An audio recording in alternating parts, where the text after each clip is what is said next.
Olá e bem-vindo ao Antitoxina, que seria um podcast para te desintoxicar um pouco desse mundo pós-moderno. Meu nome é Cauê e depois de um hiato aí de alguns bons anos, volto a gravar o podcast, dessa vez acompanhado da Débora, nutricionista. Olá, Cauê, tudo bem? Tudo certo, melhor ainda agora que eu vou estar para conversarmos a respeito de diálogos das nossas profissões. Sim, sim, com certeza. Fala mais um pouquinho, se apresenta aí, Débora, para o pessoal. Você vai colocar no seu canal também, que vai ser um formato diferente do que eu tô acostumado. Então vai ser uma troca entre dois formatos e dois canais. Certo, sim. Então, eu sou formada desde 2013. Eu cresci, me formei em São Paulo e nos últimos anos eu me mudei para cá, para Rodeio, né, em Santa Catarina, e atendo por aqui. Então, meu foco é mais assim ter uma visão integrativa, né, do paciente. Então, olhar o paciente como um todo, e tratar todas as questões que a nutrição pode tratar. Então, às vezes, se um paciente, ainda que ele chegue com coisas que não necessariamente são óbvias para a nutrição, ainda assim existe algum tipo de tratamento, até mesmo para depressão, ansiedade e essas questões. E eu gosto também das práticas funcionais da nutrição, né? Então, acredito que a suplementação ajuda bastante, mas não só isso, né? Mais importante é a alimentação. Então, é mais ou menos essa minha linha de conduta aí com o pessoal. E eu fico muito feliz e até. Eu não sei dizer se é grato por esse diálogo, porque valorizo muito profissionais que integram, né, ou têm uma visão integrativa da saúde. Porque acredito que hoje em dia, principalmente por conta de uma medicina mais medicalizante, assim, a gente tem o saúde e doença muito focado em uma questão tratar remédio, tratar sintoma e não ver a pessoa como um sujeito. Tanto que esse foi né, uma das coisas que a gente já vem conversando há um tempo, assim, que eu percebo que, pô, é uma abordagem diferencial. E eu acho que faz todo sentido hoje em dia olhar dessa forma, porque a gente, tanto da psicologia como eu, tanto você da nutrição, a gente não tá tratando um corpo, né? A gente tá tratando uma pessoa. E uma pessoa tem uma história, tem uma bagagem, tem tudo, tem uma forma de viver diferente, né? Com certeza. Tudo, né, que engloba o paciente importa nas nossas profissões, né? Por isso que não adianta a pessoa vir com um sintoma, por exemplo, ela tem um sintoma de obesidade, de doenças e outras comorbidades, né? E da onde veio isso, né? Qual é a raiz do problema? Então, acho que tanto na minha profissão quanto na sua, a gente tem que olhar muito para a raiz, né? É, pra raiz e toda árvore que vem em cima dela, né? Mas, Isso, com certeza, com certeza.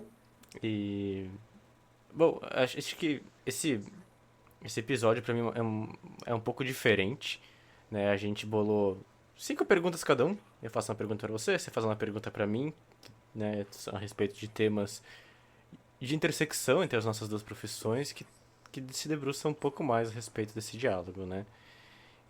Ou que reforçam a nossa ideia de que nossas áreas do fim, da saúde, né? Elas se interligam, em algum momento elas vão ter um ponto de convergência, né? A gente pode começar com as perguntas, não sei se quer comentar mais alguma coisa. Não, tranquilo, pode começar. Show. Eu vou fazer, então, posso começar eu fazendo a minha primeira pergunta para você? Claro, claro. Minha pergunta, ela começa já atacando a modernidade, né? Porque eu acredito que nossas duas profissões, elas são beneficiadas e são prejudicadas pela internet, no final das contas, né? Então eu quero entender mais como é que é o desenvolvimento, com o desenvolvimento das redes sociais, né? A gente cria essas novas formas de acesso aos profissionais. Mas apesar disso, a gente vê muita gente desqualificada. Eu sei que na psicologia é ruim, mas na nutrição também influenciando outros a seguirem dietas, a seguirem padrões de comportamento, a seguirem rotinas que são totalmente desumanas muitas vezes, né? Tem aquele influenciador que ficou muito famoso em nutrição, que eu não posso citar o nome aqui, às vezes que ele vai fazendo aqueles comparativos de, é melhor você tomar um energético do que tomar um suco de uva, por exemplo, porque o suco de uva tem mais açúcar, e só vai pegar esse aspecto ali, né? E aí cai, né, para nós profissionais que temos um pouquinho mais de ética, um pouquinho mais de cuidado, lidar, né, com o desastre que isso pode vir a acontecer. Né? E como é que a nutrição tem lidado com esse caso de influenciadores? Olha, é complicado de fato, tá? É bem difícil, porque assim, primeiro que a nutrição ela já vem muito antes de existirem redes sociais, já existiam revistas com dietas milagrosas. Então, muitas vezes os pacientes se pegavam fazendo dietas absurdas, assim, né? Não só mulheres, né? Mas geralmente a mulher é mais o foco porque busca o emagrecimento, né? E tem mais aquela cobrança por um corpo ideal. Então, sempre nas revistas femininas tinha uma dieta da moda. Antes era assim. Depois, quando começou com as redes sociais, muita gente dando dicas milagrosas, né? Então, coisas que você vai fazer, você vai tomar vinagre de manhã e vai reduzir o seu colesterol. Água de berinjela para reduzir colesterol, sabe? São coisas absurdas assim. Então, como que a nutrição lida com isso? O único jeito é se o paciente chegar até o consultório e vier, né, ele vai chegar naturalmente com aquelas ideias pré-estabelecidas de achar que para emagrecer ele tem que fechar a boca, que não tem outro jeito de emagrecer senão sofrendo, sabe, essas coisas assim. E sempre o foco é no emagrecimento, mas deveria ser na saúde, né, em primeiro lugar. Então, quando ele chega ao consultório, é aí que a gente começa a ir desmistificando as coisas que esse pessoal aprende nas redes sociais, né? Então, vão chegar lá para mim e falar, isso daqui funciona. Eu vou falar, claro que não, não é bem assim, sabe? Então, cada aula, cada consulta de nutrição é como se fosse uma aula, porque tem que ir tratando, recriando a consciência alimentar da pessoa. Então, eu preciso fazer um trabalho em cima disso, né? Porque não é só ensinar como se fosse ensinar do zero, mas limpar os erros que essa pessoa já aprendeu desde a infância, muitas vezes. Né? Que ela botou na cabeça que ela tem que fazer uma dieta restritiva, por exemplo. Então, é esse meu trabalho. E eu acho que colabora, não sei, né? Agora, pegando essas novas possibilidades como tu falou, o foco seria a saúde, né? Mas as pessoas buscam diretamente emagrecimento e eu acredito que com essas novas. O Monjaro que tem surgindo ainda se tornou um pouco mais difícil conter, né? O, as redes sociais, a busca incessante pelo emagrecimento, mas eu acho que isso vai para a próxima pergunta que eu depois eu vou fazer para ti.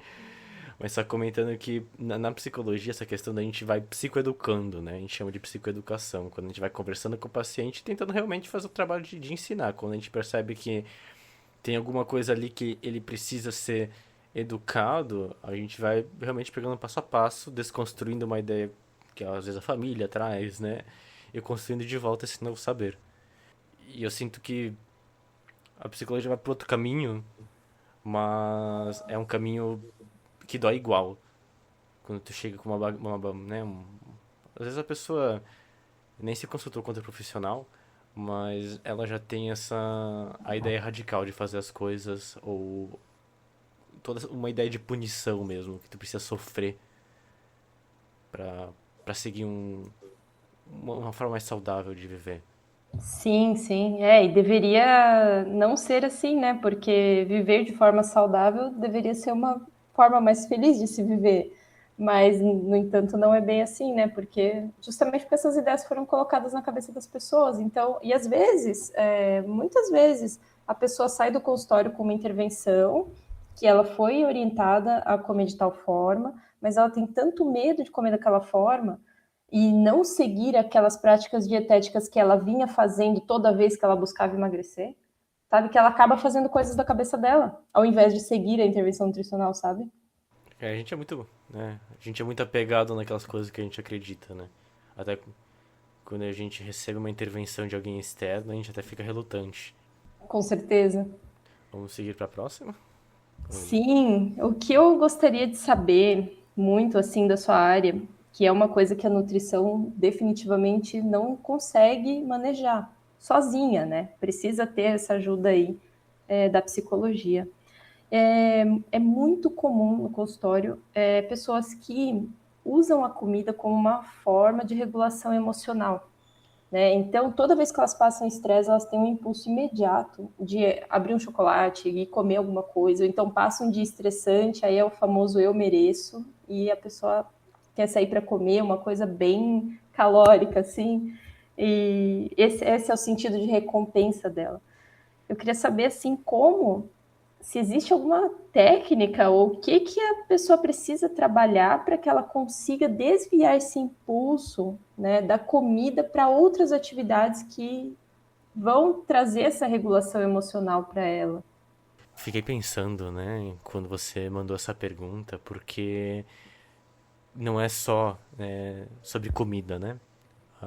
A questão do que a gente ingere, seja comida, seja o álcool, seja cigarro, né? Essa questão da oralidade, ela é muito forte, principalmente nesses dias estressantes.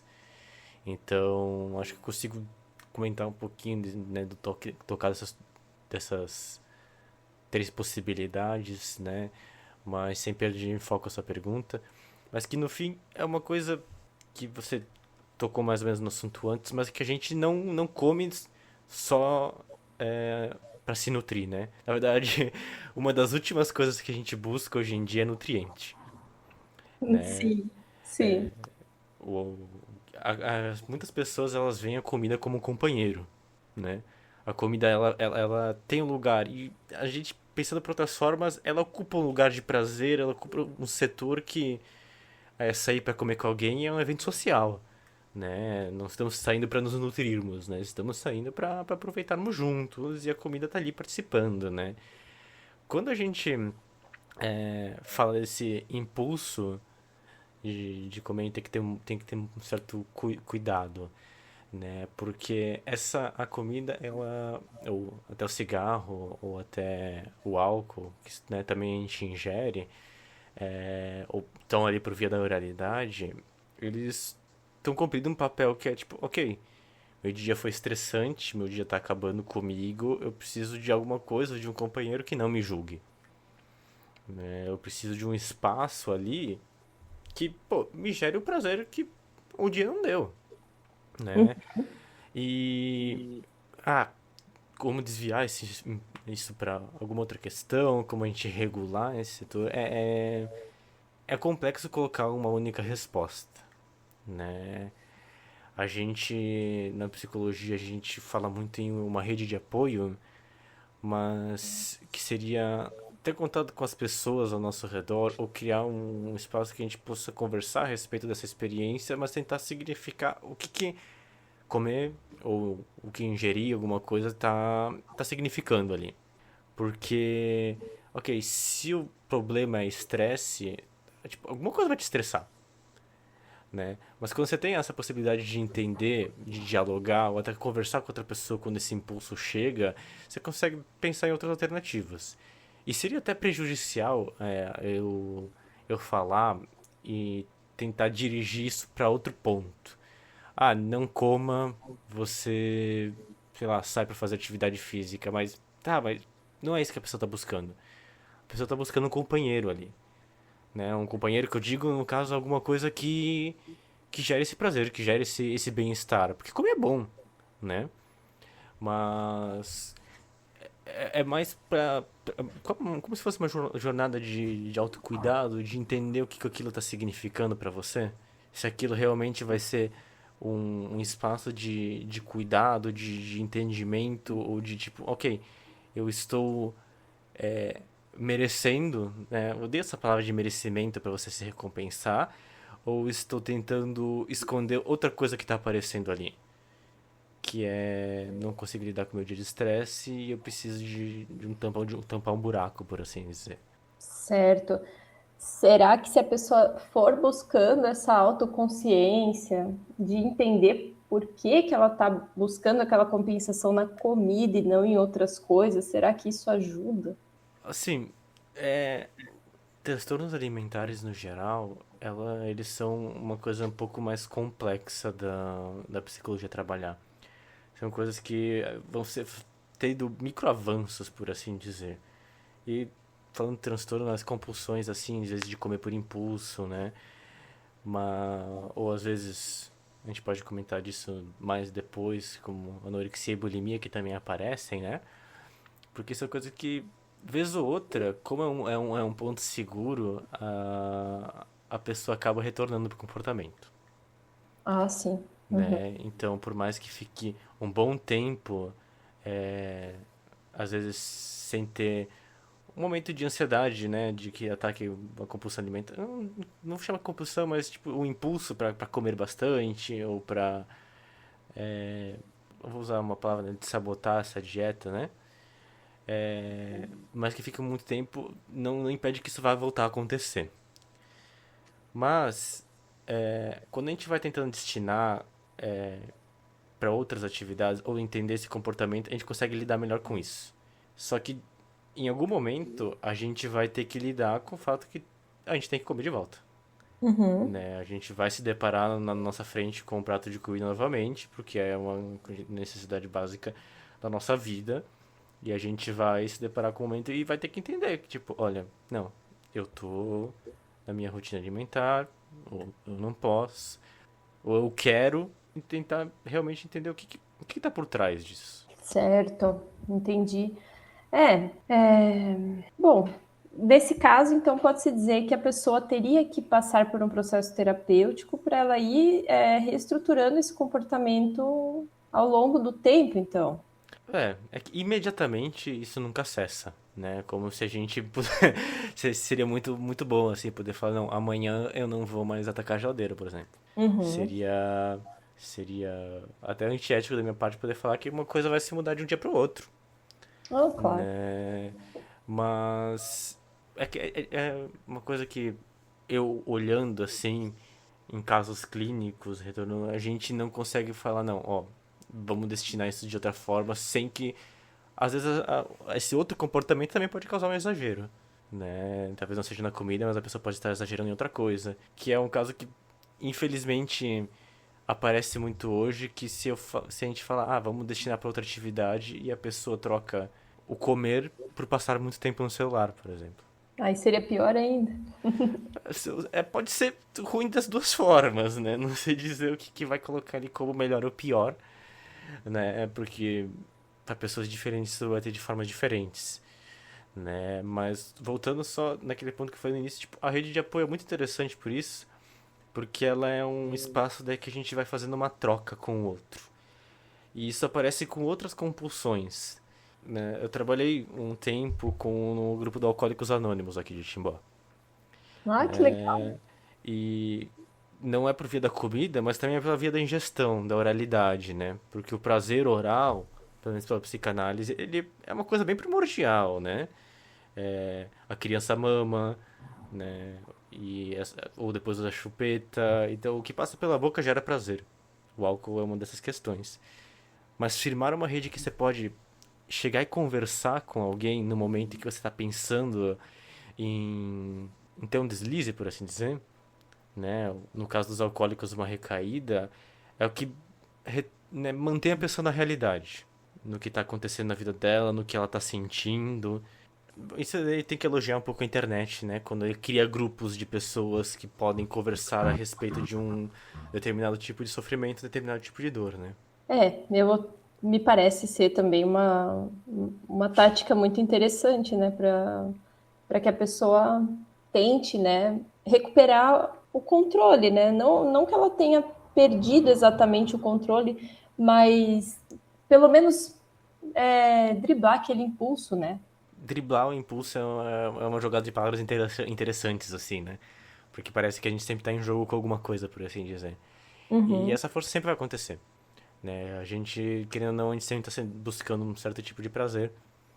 E quando a gente está em diálogo com o outro, ou essa possibilidade de trocar experiência, como comentamos antes, que comer é um prazer social, muitas vezes a comida pode deixar de ser esse companheiro e você acha essa companhia, às vezes, em outra pessoa que pode conversar contigo, que pode te entender, só que bate naquela trave que, tipo, e a solidão, né? Aquela pessoa que não tem com quem conversar, né? Que aí é outro fator que se desdobra de outra possibilidade, né?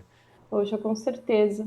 Bom, nesse ponto, da parte da nutrição, o que a gente consegue fazer é trabalhar com questões de respostas hormonais, respostas de neurotransmissores, que a alimentação acaba mexendo com isso, né? Então, é claro que se você tem uma alimentação muito rica em gordura e açúcar, principalmente gordura e açúcar misturado, você sempre vai ter picos e quedas de dopamina. Então, acaba que você sempre vai estar precisando daquilo, você sempre vai precisar o tempo todo. Então, se você se consegue, né, aos pouquinhos, ir mudando a alimentação, fazendo uma alimentação que dá menos estímulos, a tendência é que esses impulsos reduzam, mas ainda assim eu acho que precisa muito que a pessoa tenha mesmo, né, esse apoio e às vezes, né, para a pessoa que não tem a possibilidade de conversar com alguém imediatamente, mas talvez se ela esteja, né,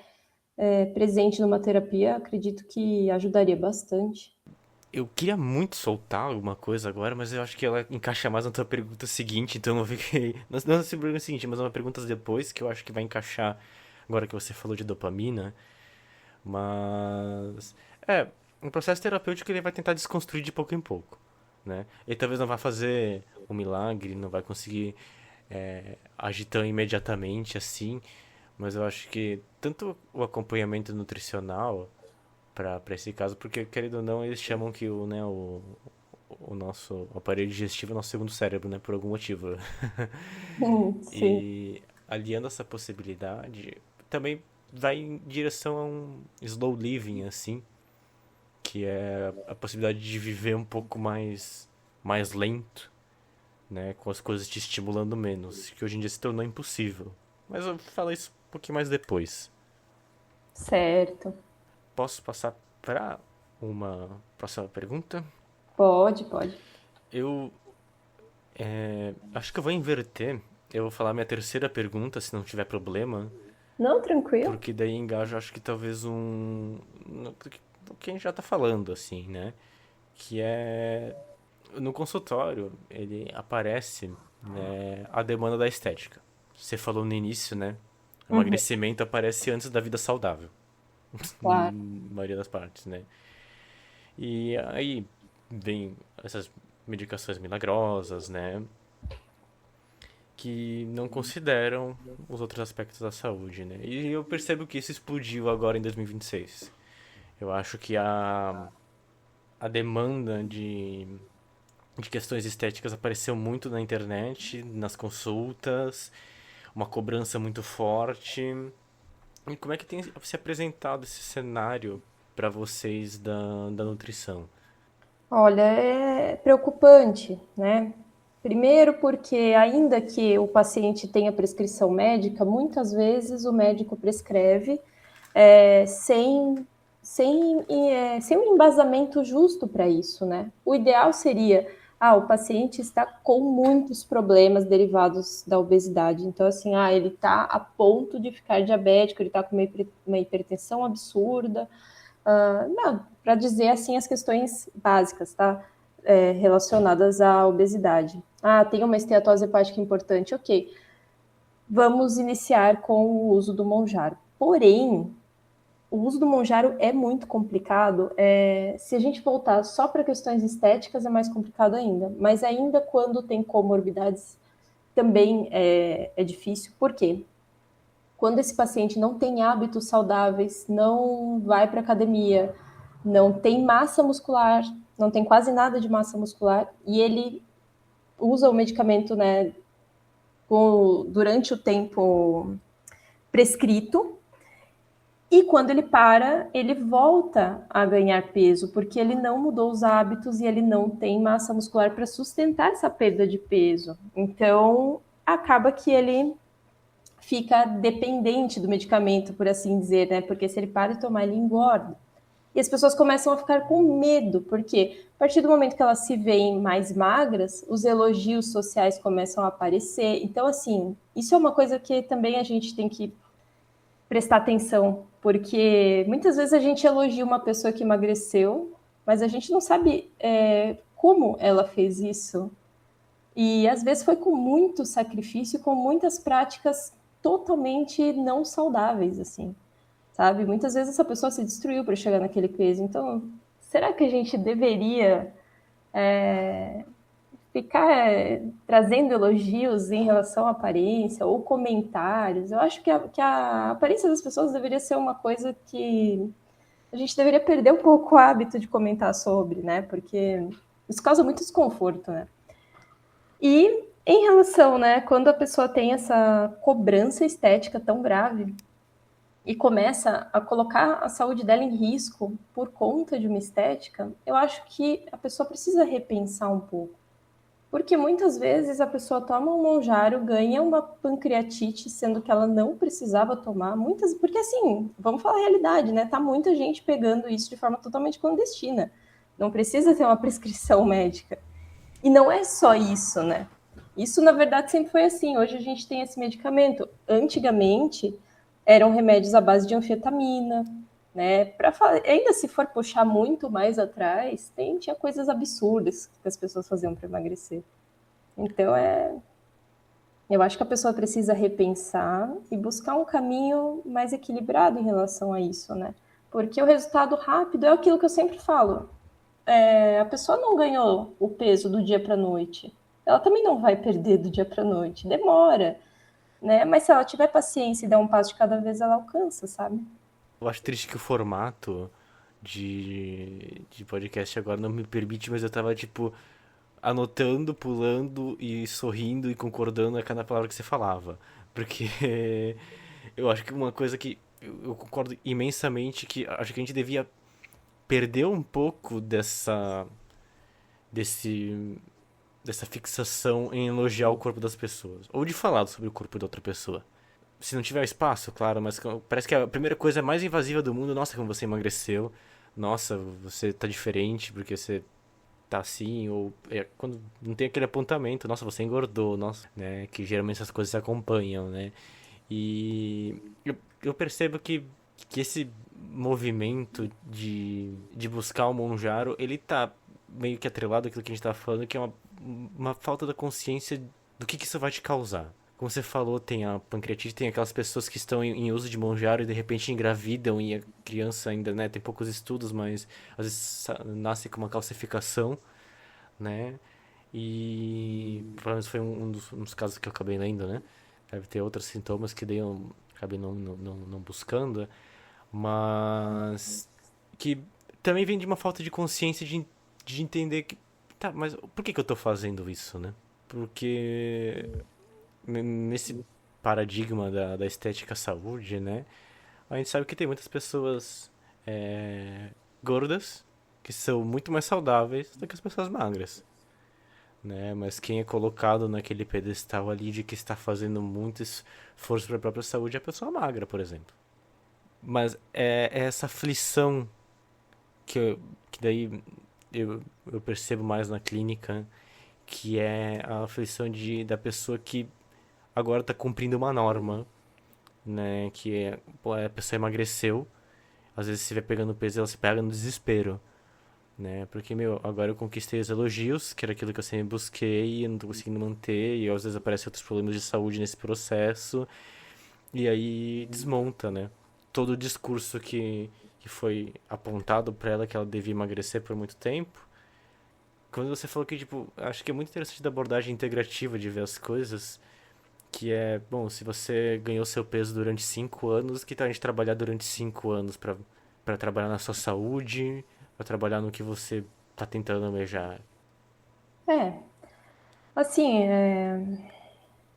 o paciente ele precisa ter uma expectativa realista, né,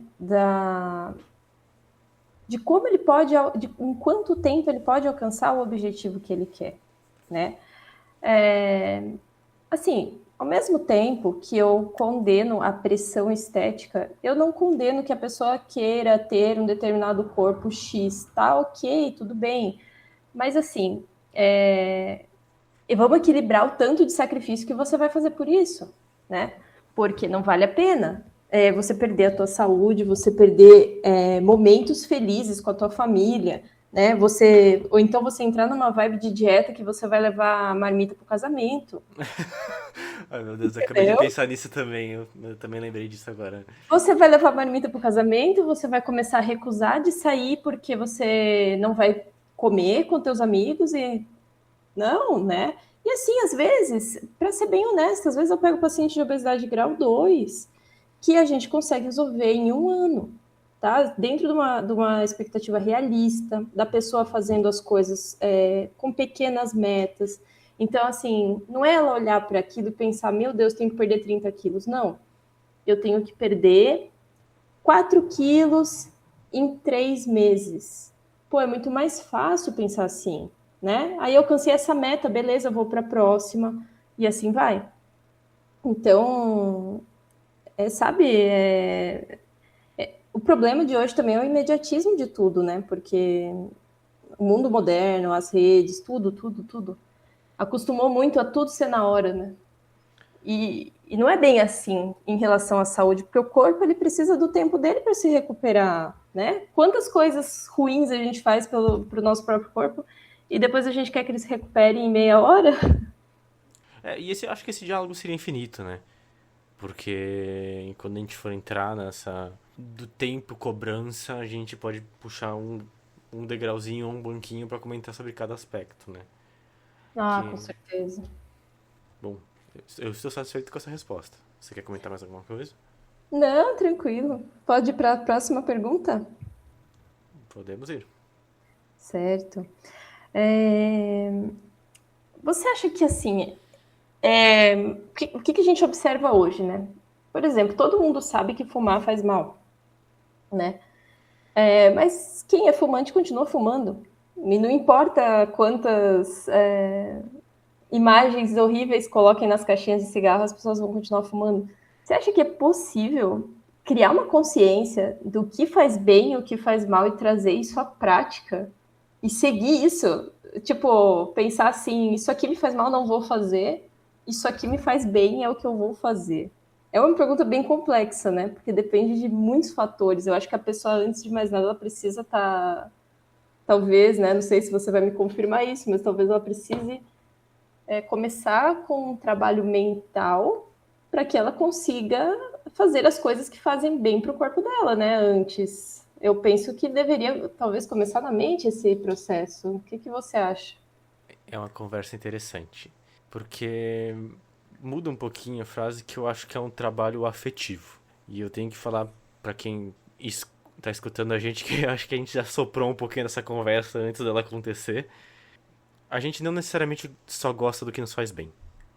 Que é o que Freud, às vezes, né, ele pega no além do princípio do prazer. Né? Se for pegar pela ótica da psicanálise, não é só o que faz bem que nos atrai. Né? Mas acho que por uma questão de elucidação, que é aquilo. Talvez você não vai chegar para uma pessoa que fuma e mostrar mais fotos de câncer, vai mostrar mais fotos de disfunção erétil ou o que está acontecendo se ele está usando dentro dele, porque isso já se provou. Reduziu, né? Reduziu muito o consumo de cigarro, por exemplo.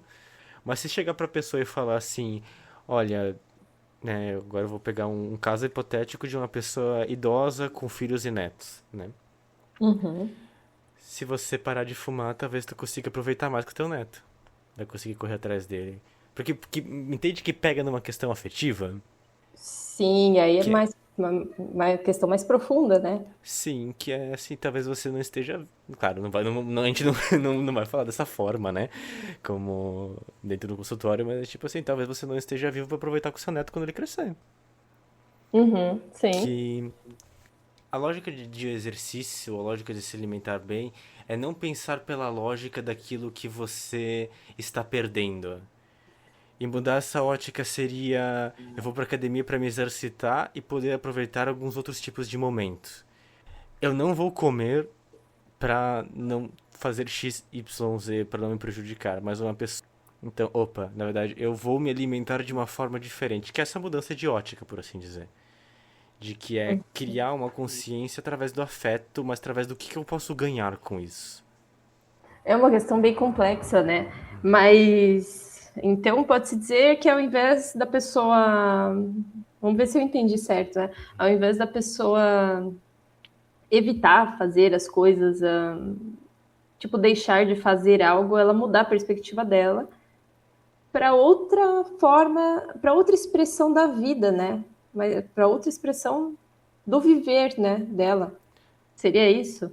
É uma outra forma de interpretar, mas também de usar a linguagem, assim, porque a linguagem ela é muito potente, né? E agora entrando dentro do campo da minha abordagem, que a forma como a gente se comunica com o mundo, utiliza a linguagem, ela é uma forma que nos movimenta, né? Então, a partir do momento que a gente começa a transformar a forma como a gente se comunica, a gente consegue alterar daí, de fato, o comportamento, né? Algumas pessoas dizem que a psicanálise não seria a melhor forma de trabalhar um comportamento, mas no fim tudo trabalha um comportamento, por assim dizer, né? E quando a gente muda a ótica como a gente encara as coisas ou fala sobre elas, a forma de comunicar ela chega tanto aos ouvidos do outro, mas tanto a forma como a gente significa. Por isso que falar na terapia é tão importante. E quando o psicólogo ele quebra o teu discurso, né, ou ele te pergunta de outra forma, às vezes aquela pergunta ela muda essa ótica. Então fumar ali, claro, não vai mudar. Às vezes a pessoa tá, não, a pessoa tá consciente de que aquilo faz mal, que ela pode desenvolver graves problemas pulmonares e ela vai continuar fumando, né? Mas quando a gente atravessa com alguma outra coisa, tá, mas você acha que agora pegando de uma forma um pouco mais pesada, né? Tu acha que tu vai conseguir realizar aquele sonho que você comentou comigo se você continuar nessa mesma rotina? Isso trava, é um pouco pesado de lidar. Mas às vezes é um choque que a pessoa precisa entender, né? Quando a gente está trabalhando com compulsão alimentar ou conversando a respeito de questão de anorexia, bulimia, obesidade, a gente tem que ter um pouco mais de cuidado, né? Porque também essas pessoas geralmente já estão muito atravessadas pela linguagem do outra pessoa, né? Ou pelos apontamentos do outro e indicar dessa forma conduz a uma forma ainda mais prejudicial, que é a violência contra o próprio corpo. Sim, sim. Ele gera mais uma angústia. Sim. Depende muito de cada caso, né? Tem casos que são muito extremos, né? E muitas vezes também a gente poderia até olhar por outra perspectiva, de que às vezes um chacoalhão desses, né, a pessoa até agradece, né, porque ela fala, era isso que eu estava precisando, eu precisava de um chacoalhão desse, mas a gente tem que saber exatamente quando, né, que vai ser um chacoalhão ou quando que vai ser uma surra, né, porque muitas vezes a pessoa já está com muitos sofrimentos pessoais e entrar com uma abordagem mais agressiva muitas vezes vai machucar ela ainda mais e aí ela acaba abandonando o processo terapêutico ou então ela acaba abandonando o processo nutricional. Então a gente tem que tomar muito cuidado com isso, né?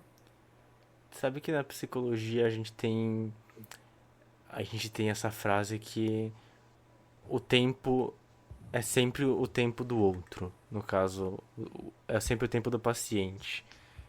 Que por mais que a gente saiba que alguma coisa, a gente, né, já tenha noção de alguma coisa, como está se conduzindo, ela só vai perceber aquilo 3, 4, 5 meses depois. Tem muitos casos que são assim que a gente não pode cortar, porque às vezes a pessoa não está preparada, né? Ou até esteja preparada, mas não existe uma forma segura de intervir sem que aquilo gere um mal-estar, gere um sofrimento. E o objetivo de uma terapia nunca é que a pessoa saia mais mal do que bem quando ela entrar. Sem dúvida, sem dúvida.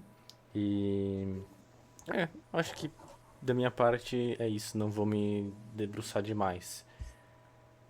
Mesmo já Certo. debruçando. Eu tenho a minha próxima pergunta já no desejo Pode aqui. ir lá. Da minha segunda pergunta, né? Eu percebo que a nutrição, pelo menos, ela tá mais organizada do que a psicologia.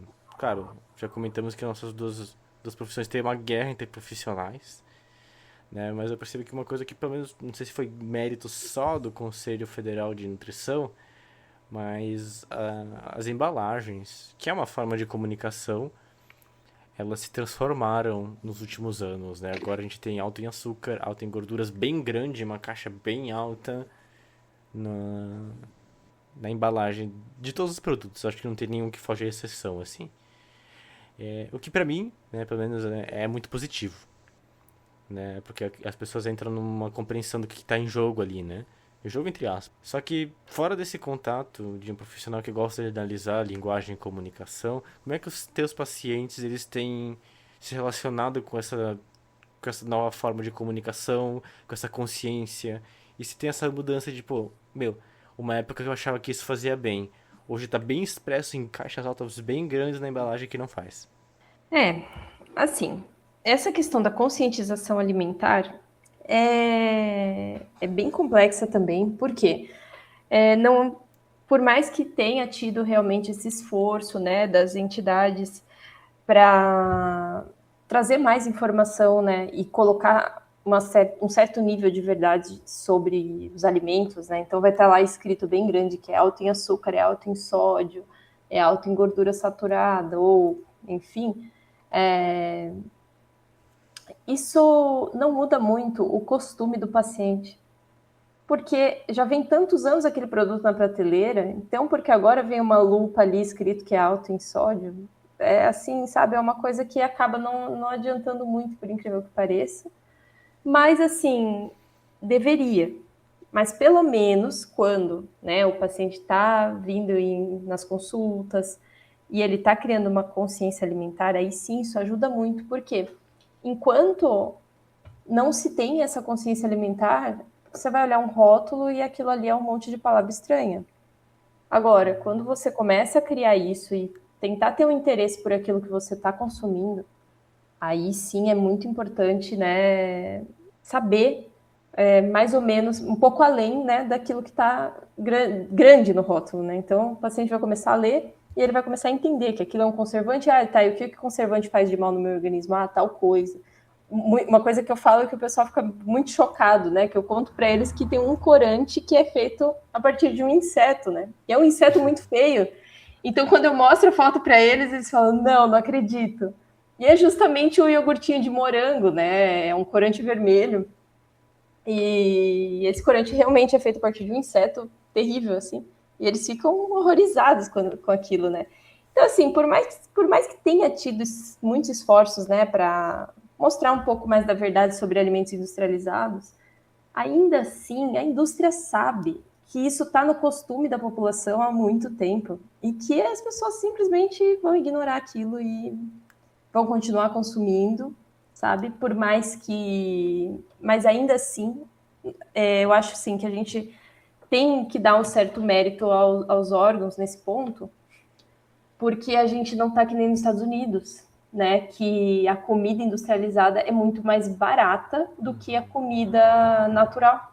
Aqui no Brasil não, a gente tem esse privilégio de uma dieta natural sair muito menos da metade do preço do que uma dieta rica em industrializados. Então, é um mito muito grande de que, não, porque a pessoa precisa ter dinheiro para fazer essas dietas. Claro, porque muito antigamente ia-se no nutricionista e saía de lá com uma lista imensa de produtos light diet e queijinho branco, queijinho Minas, e quando vai olhar na prateleira do mercado o preço é um absurdo, sabe? Hoje não, hoje você vai no nutricionista e você vai economizar muito mais do que aquilo que você está acostumado mensalmente, porque os produtos industrializados se tornaram caros. Então, isso daí é um mérito muito legal, sabe? E seria muito bom também se isso pudesse se estender para a tua área e colocassem avisos, né? Muito grandes, assim, em cima do celular, em cima das redes sociais. Que, olha, se você ficar muito tempo aqui, você vai se prejudicar, sabe? É tipo assim, alto em picos de dopamina, coloca lá no Instagram, coloca lá no YouTube. E tu sabes que isso na verdade é um movimento que existe, tá? Oh, seria legal. É um movimento que pelo menos em algumas redes e algumas coisas tem aparecido assim. E não sei, né? Aí a gente entra numa polêmica, que eu quero já resgatar uma coisa que tu falou, mas só aproveitando o embalo, que é a respeito desses discursos violentos na internet que estão surgindo movimentos até de próprios psicólogos que sinalizam, ó, você pode passar muito tempo aqui, isso aqui pode ser frustrante, isso aqui pode ser violento. Então é quase como plaquinhas de sinalização mesmo. Poxa, que legal, é bom que tenha isso, porque muita gente também não é só a inconsciência alimentar, né? De não saber o que, que se pode ou não se pode comer, o que, que faz bem, o que, que não faz bem. Mas as pessoas também não sabem. Tem muita gente que não sabe que se você coloca o risco, né, de você colocar o celular na frente de uma criança de 1 ano. É hipnotizante, né? Estimulante. Como a gente estava falando antes, acho que três coisas eu acho que tem rondado muito em nossa conversa, que é a respeito de consciência, estímulo, própria comunicação entre as coisas. Mas agora que você falou de consciência, eu acho que é interessante, né? Eu queria retomar o fato de que quando você comenta, né, que a pessoa pode criar uma consciência, mas ela não tira o apego do que, né, daquilo que sempre comeu. E eu admito que eu fiquei curioso pra ver qual que é o inseto, tá? Então, depois você me manda porque eu quero pesquisar, porque eu acho que também tá naquela questão que às vezes o choque é positivo, né? Sim, sim. Bem mediado, né? Aham. Esse inseto ele se chama cochonilha. Tá. E é um insetinho da onde eles tiram o corante, né? Então, tem muita coisa que a indústria faz que se a gente vê, a gente não vai comer de jeito nenhum, né? Bom, eu estou satisfeito com a resposta. Beleza, podemos ir para a próxima? Podemos. Bom, assim, muitas vezes eu vejo quando um paciente já vem de algumas consultas e ele começa a melhorar e, nossa, começa a dar super certo, assim, a busca pelo objetivo, e ele tá indo bem, tá indo super saudável e tal. Mas, de repente, algo acontece que a pessoa, às vezes, isso é muito comum, tá? São várias pessoas, e elas começam a querer barrar os próprios resultados, parece. Não sei se de uma forma consciente ou inconsciente, mas assim, começa a dar certo e a pessoa volta para o comportamento anterior. Será que existe algum mecanismo psicológico que faz com que a pessoa barre os próprios resultados dela? Ou se trata só daquilo que você comentou mais cedo de voltar para um ponto onde ela já estava acostumada? Eu acho essa pergunta muito interessante e muito delicada, Débora. Porque parte também daquele pressuposto que eu não falo de uma regra geral, né? Não falo de um momento que, tipo, pode ser isso. Pode ser, pode não ser, né? Porque ambas as nossas profissões, a gente não tá do lado do paciente 100% do tempo para saber o que tá acontecendo, né? Uhum. E muitos atendimentos terapêuticos da psicologia são coisas de meses, né? Que é como se o atendimento da psicologia não fosse uma linha reta, né? Sabe daqueles gráficos, mas uma espiral mesmo. Que é entendendo que o paciente vai e volta, ele repete o comportamento, né? A psicanálise, principalmente, ela trabalha muito com a repetição. E essa repetição ela aparece no consultório, quando aparece para nós é uma forma positiva, que, opa, se aquilo está sendo repetindo, alguma coisa está acontecendo, porque nunca é do nada, né? Por mais que ela esteja tendo um bom avanço, esse, esse boicote, né? Esse travamento, ele não acontece do nada, tem alguma coisa acontecendo ali. Uhum. É tipo um gatilho. Pode ser um gatilho, pode ser algumas situações que voltam a acontecer, porque a vida é cheia de coisas imprevisíveis, né? Mas Uhum. também muitas coisas podem voltar a acontecer. Mas eu acho que, né, na pergunta, assim, tem uma questão que às vezes a pessoa também não se sente merecedora. Isso é verdade. Quando você me escreve essa pergunta, eu sinto que tem que ter um certo cuidado de falar com isso, porque tem gente que sabota o próprio trajeto, e não é só na nutrição, mas na terapia, porque é um mecanismo de defesa. Porque ali não é um espaço seguro, por exemplo. Certo. O que estava antes, claro, causa dor. Mas eu conheço essa dor, por exemplo. Né? Eu conheço aquele ponto.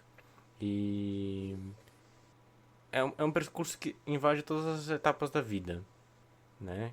Que a gente acaba muitas vezes retornando, dando um passo atrás. Quando a gente não se sente 100% corajoso, 100% confiante a respeito de uma decisão, de um caminho, e aí a gente esquece que a gente nunca vai estar 100% seguro, por exemplo.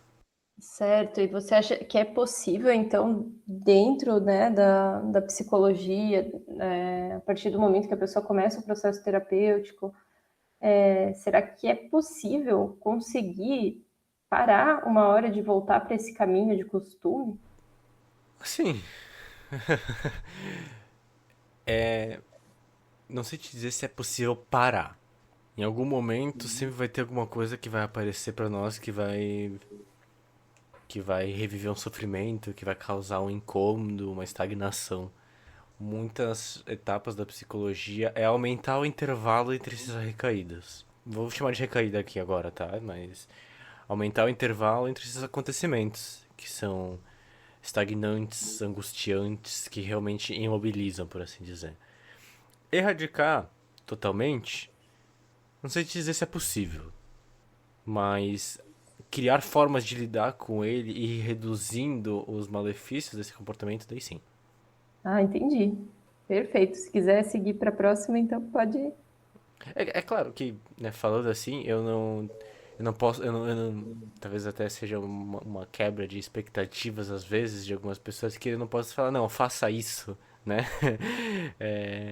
Isso aqui vai te parar, porque não dá pra eu apontar pra alguém e falar, não, isso aqui vai te guiar pra esse caminho. Pode ser que não guie, né? Cada pessoa é um ser único, né? As coisas são muito individualizadas, por isso que isso até volta num outro ponto, né? Que a gente comentou das pessoas não habilitadas que ficam falando sobre nutrição.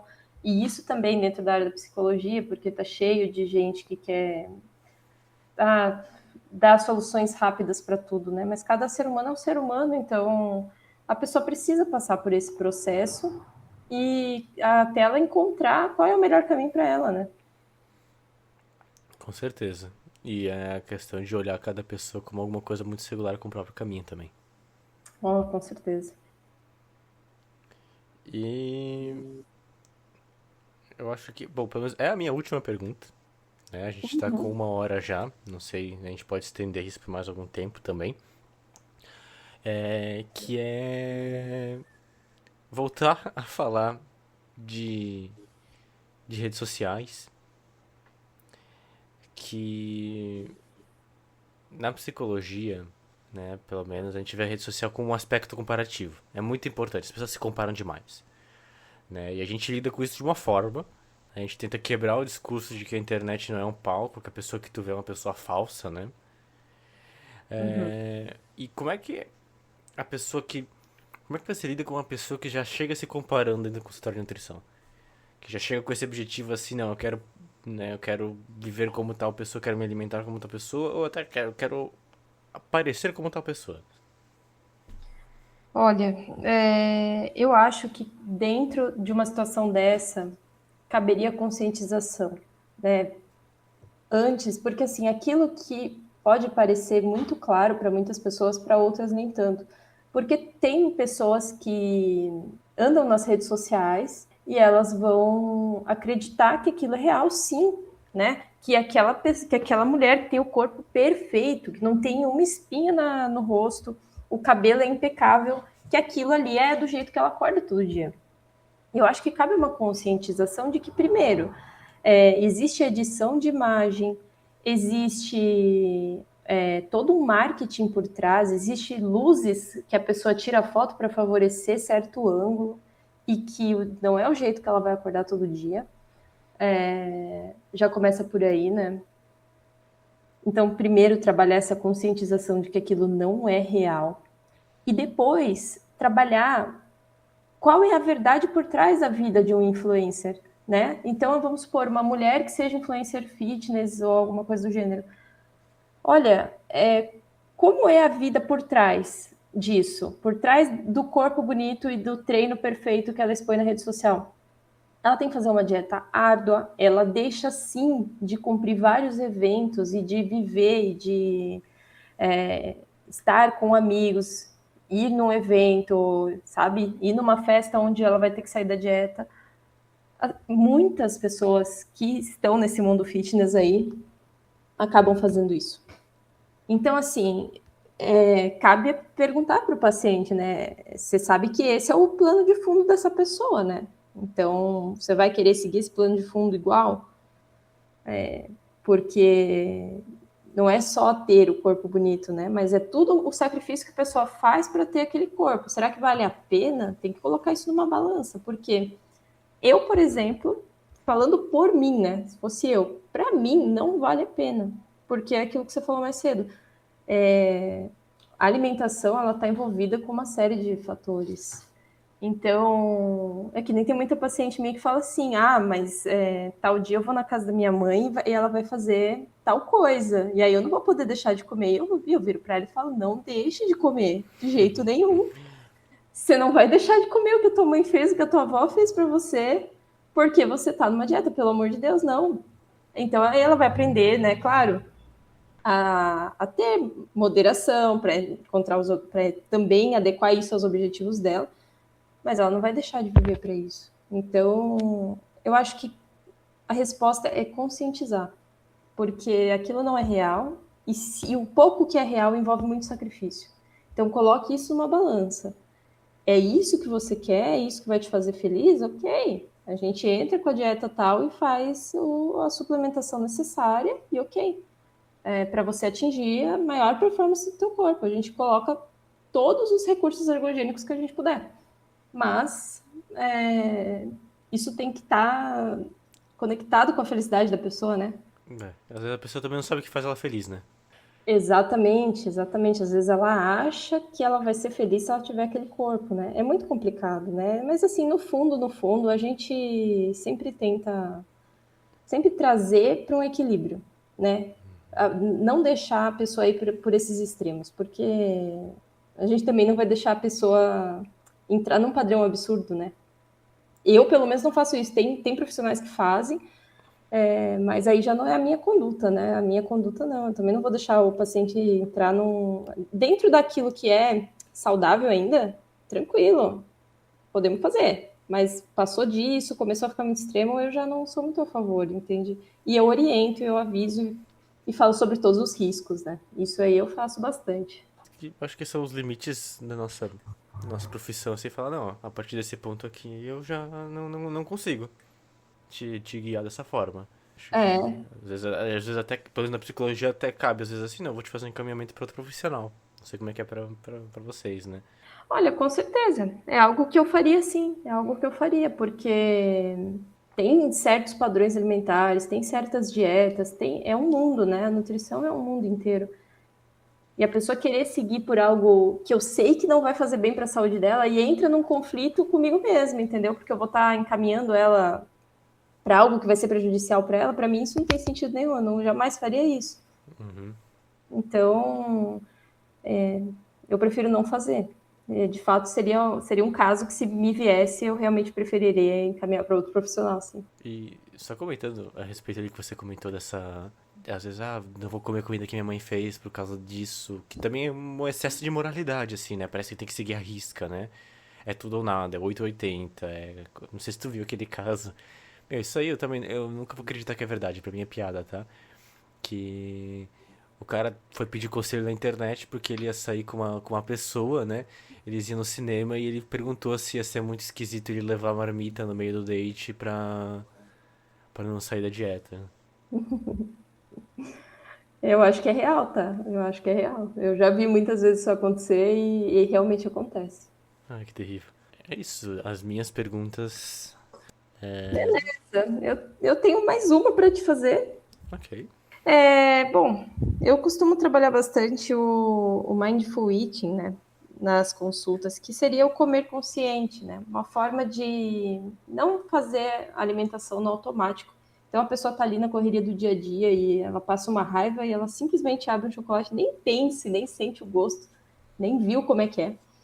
E nem passou pela consciência, basicamente, acredito eu. Então eu sempre oriento, né, ao comer consciente, então prestar atenção, né, ao cheiro, ao sabor dos alimentos, qual a sensação que esse alimento está trazendo, qual se está te trazendo mais alegria ou mais um peso na consciência, é culpa, é o quê, sabe? por que que você resolveu comer esse alimento nessa hora? Então, eu sempre tento trazer isso nas consultas, né? Agora, da parte psicológica, o que eu queria saber é como que a pessoa pode se trazer de volta ao momento presente, porque eu percebo que hoje em dia é muito difícil a pessoa viver no momento presente, né? Ou ela vive no passado com excesso de preocupação, de lembranças tristes e traumas, ou ela vive no futuro pensando o que pode vir a acontecer e não dorme e deixa de comer por causa disso. Então, assim, tem alguma estratégia, né, para ela se trazer de volta para o momento presente? Uau, né? Tem muitas formas de abordar isso, né? E eu acho que da mesma forma que tu traz o Mindful Eating, a psicologia trabalha com Mindfulness, né? Que são as estratégias de respiração que trazem a pessoa para o momento presente. E elas funcionam das mais diferentes formas, né? Amenizando a crise de pânico, amenizando sintomas de ansiedade, até trazendo uma conexão com o próprio corpo para as pessoas que já estão em alguns estados depressivos que causam uma anedonia, né? E a anedonia aqui é aquela questão de dessensibilização mesmo, do não sentir nada, né?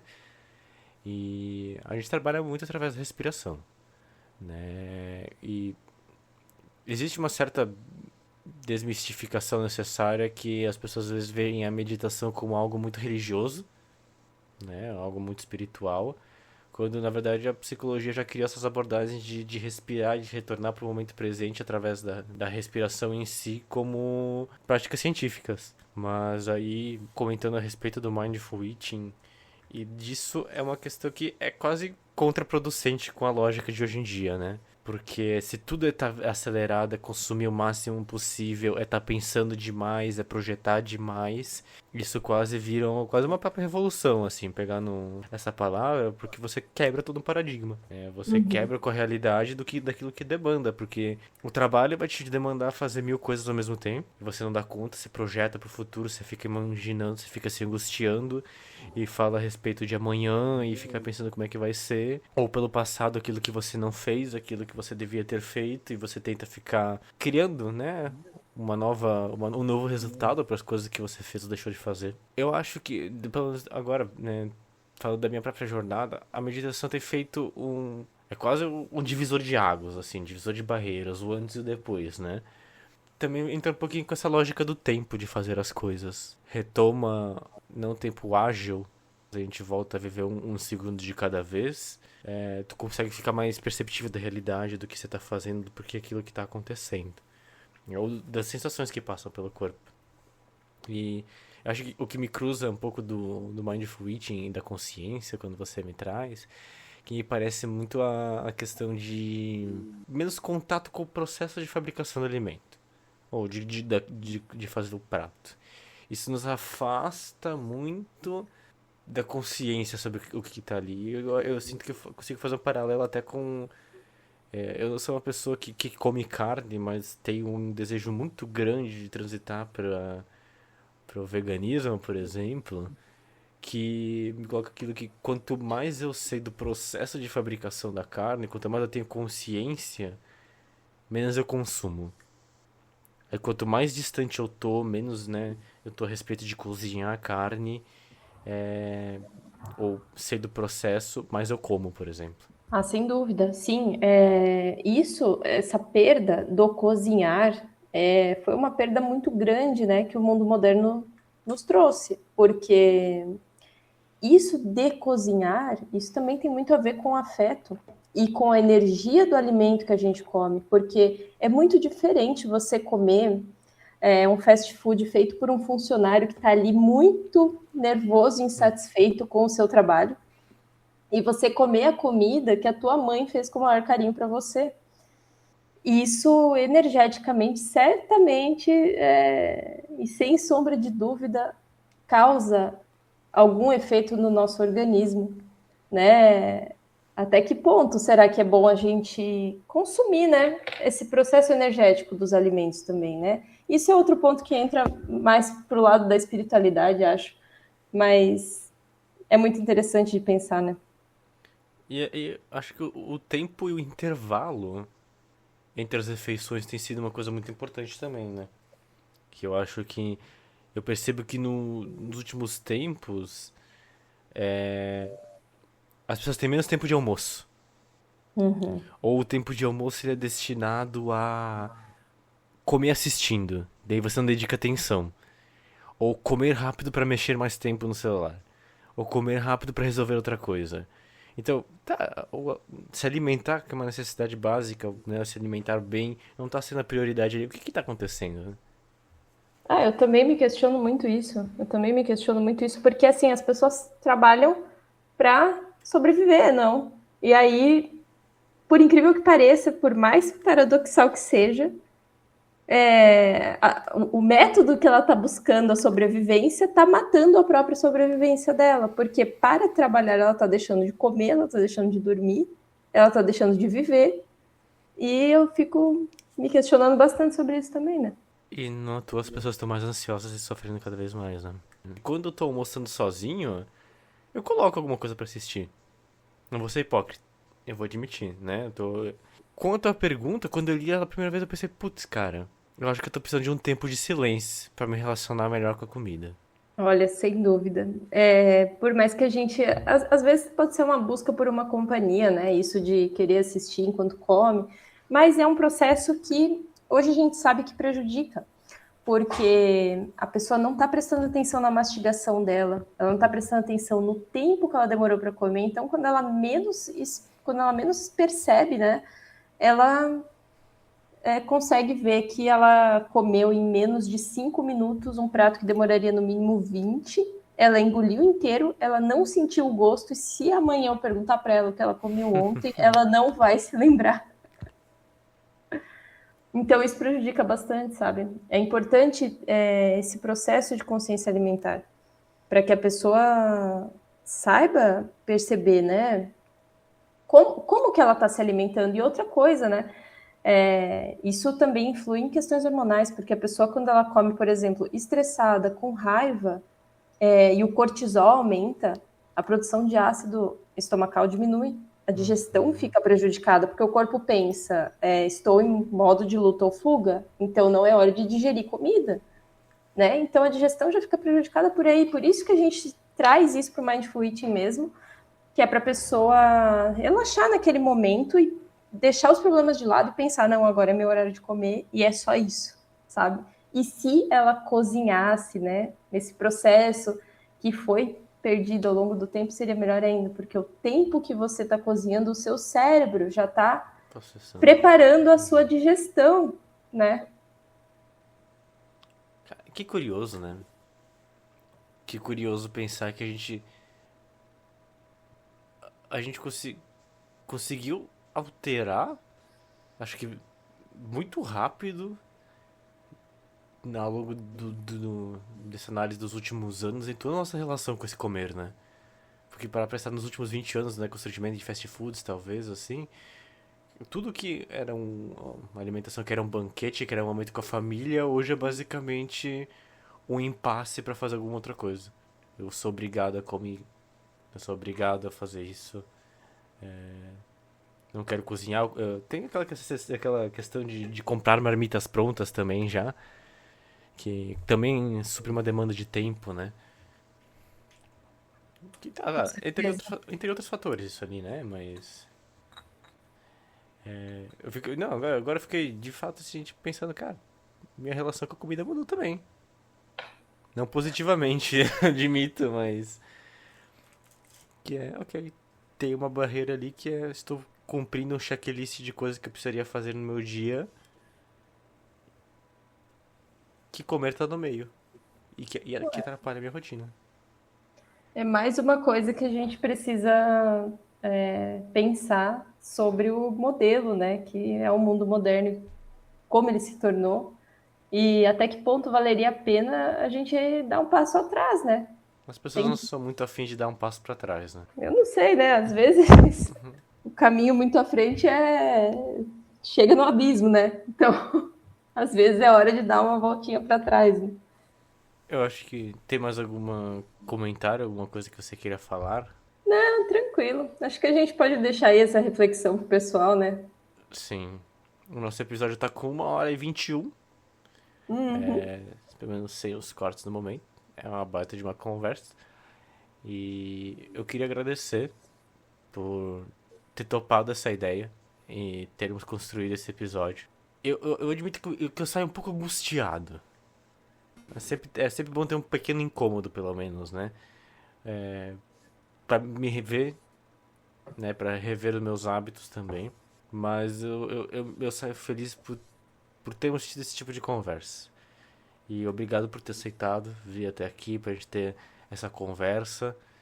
E eu espero que quem tenha escutado até aqui também é, tenha saído não incomodado que nem eu, mas um pouco feliz por ter olhado por outras óticas.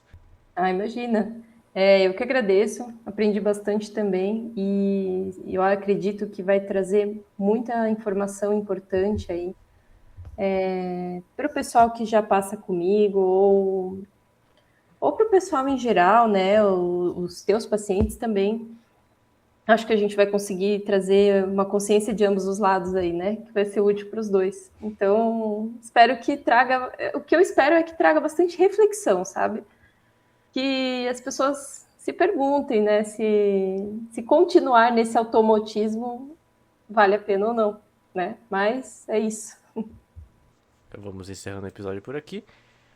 O Antitoxina está disponível no Spotify e esse episódio também agora estará no YouTube da Débora. Você pode me seguir nas redes sociais @antitoxina e também na psi.kauecad. A Débora não me comentou que não usa redes sociais, mas ela tem aqui todo o espaço para divulgar seu contato profissional também. Certo. Quem quiser falar comigo é apenas pelo WhatsApp, justamente pelos motivos, né? Que a gente conversou bastante sobre redes sociais. Eu não faço uso delas. Então, para pessoa conseguir me achar é só no WhatsApp mesmo, tá? E aí eu vou deixar o número aqui, que é o 4797447634. Eu vou deixar também na descrição aqui do podcast. Se sintam livres para entrar em contato com a Débora, para agendar uma consulta com ela. Perfeito, é isso aí. E as minhas pacientes também quiserem passar com o Cauê, com certeza é, podem entrar em contato aí ou dar uma olhadinha no Instagram dele. Acho que vocês vão gostar bastante e se beneficiar bastante disso também. Tá certo, então é isso aí. Obrigada, Até uma próxima. até, boa noite, até Boa mais. noite.